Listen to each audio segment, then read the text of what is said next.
Бојан и вели дали со кардио тренинзи паѓаат мускулите и дали е добро барем еднаш во неделата кардио од 1 час. Бојан, нема шанси да паѓаат мускулите со кардио тренинзи, значи кардио подразбираш, претпоставувам, дали трчање, дали точак, дали пливање. Не постои физичка активност со која што ги уништуваш мускулите.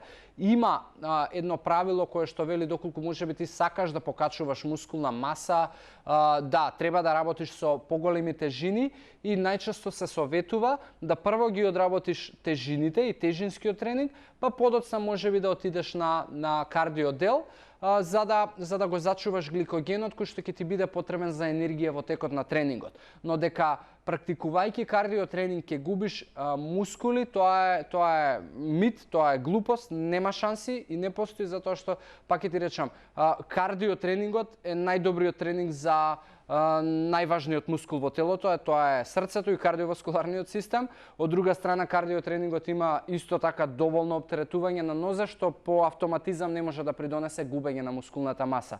Напротив, физичка активност стимулира зголемување и одржување на мускулна маса, а немањето е она кое што може да ти ги уништи мускулите. И се разбира, не заборавај ова што го зборував и пред малку со Мери, исхраната е исто така многу важна, особено протеинскиот внес, затоа 80% фокусот на исхрана и 20% фокус на физичка активност.